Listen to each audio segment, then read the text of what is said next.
Hello, everybody, and welcome back. We are continuing Nancy Drew, number one, The Secret of the Old Clock. We are on chapter 18, Notifying the Police. It was probably fortunate for Nancy Drew that the traffic police were not patrolling the road, for as she opened the throttle wider and wider, her roadster responded with a surge of power that sent the car along at breathtaking speed. "'Tis old bus can a step," observed Jeff. "Suppose it turns turtle." "Don't worry, Jeff, it won't. I know this roadster." Nancy Drew did know the limit to which she dared go. She guided the car skillfully, and in a short time they were entering the outskirts of Melbourne, the nearest town to the Thompson bungalow. "Better slow down, miss," Jeff cautioned. "The marshals of this town is mighty persnickety about how folks acts. He's run me in more than once. For speeding? No, just for enjoying myself. And I suppose you can tell me where the jail is." "'Deed I can, miss. I sure can. Fact is, this is my favorite jail. You goes right down Central Avenue to Maple Street and turns to the left, and there you is." The roadster stopped in front of the building with a lurch, and Nancy stepped out briskly, with Jeff following at a mere leisurely gait. "I must see an officer," Nancy announced as she entered the office. "I want to report a robbery." A buzzer rang, and soon a marshal, followed by several men, entered. Nancy quickly told them all she knew about the Thompson robbery, and to corroborate what she had said, she called Jeff for his version. "She speaks the truth," testified Jeff, "except she don't make it strong enough. First thing, they kidnaps me, so I won't be around to raise no ruckus. Then they gives me some kind of a sleeping powder and puts me in a hotel. But I comes to and goes back, and there I find this girl cooped up in a closet just as she told you. And they wrecked Miss Thompson's house and stole all the furniture." The marshal and his men listened attentively and plied Nancy with questions to clear up certain points. "Have you any idea which road they took?" the marshal asked her. "Yes, sir. I examined the tire tracks where the thieves had backed the truck up to the house and noticed the pattern they made in the turf.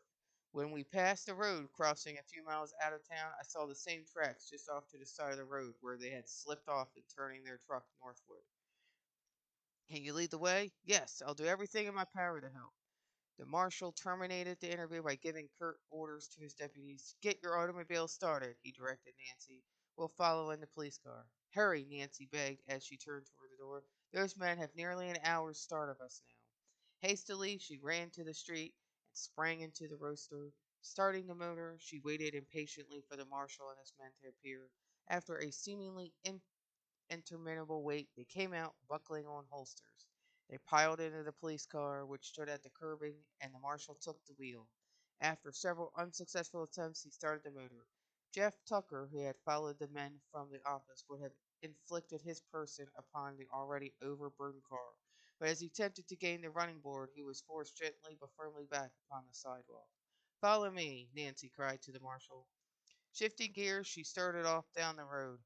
At the corner, she looked back to see that the police car was following, and caught a glimpse of Jeff Tucker, who stood gazingly mournfully after the departing automobiles.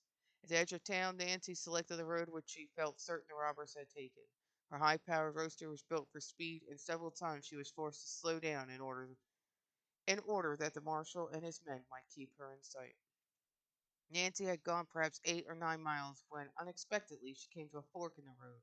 Uncertain which branch off to take, she brought the roadster to a halt. The police car pulled up alongside. "What's the matter now?" the marshal called out. "I don't know which way to go."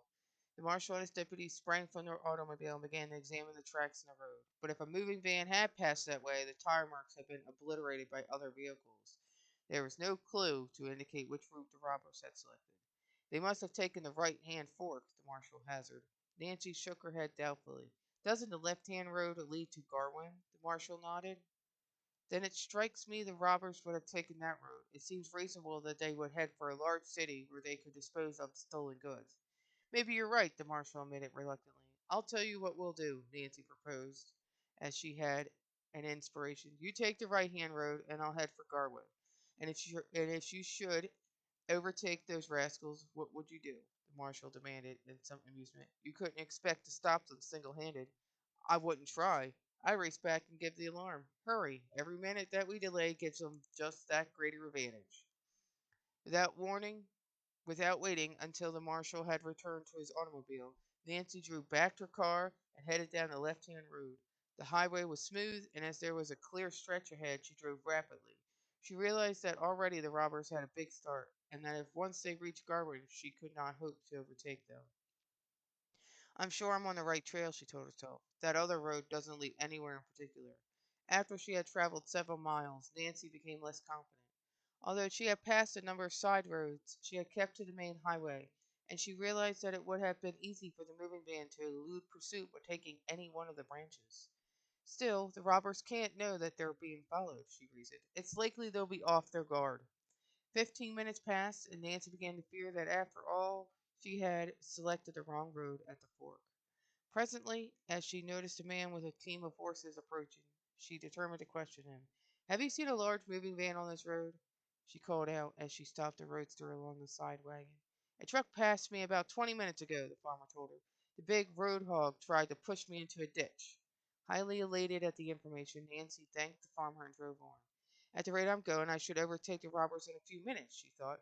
"Oh, if only I could get my hands on the Crowley clock before the police confiscate the stolen goods." 10 minutes passed, and then another 10. As Nancy gazed anxiously down the road, she could see no sign of the moving van. "I've missed him somewhere," she decided in disappointment. "With nothing to do but go back."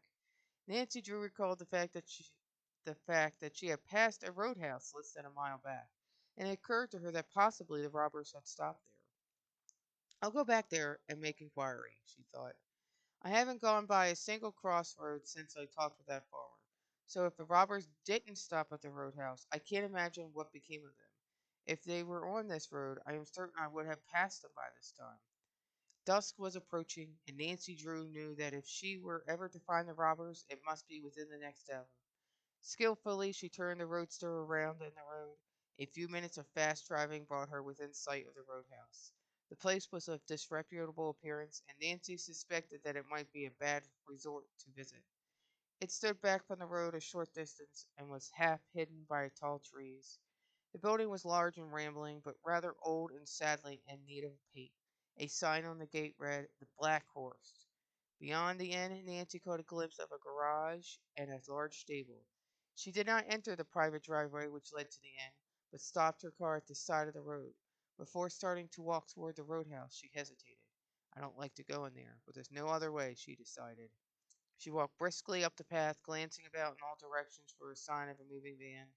The door of the garage was closed, as was the door of the barn, and the thought occurred to her that perhaps the robbers had parked their van inside one of the buildings. As she drew near the inn, Nancy approached cautiously.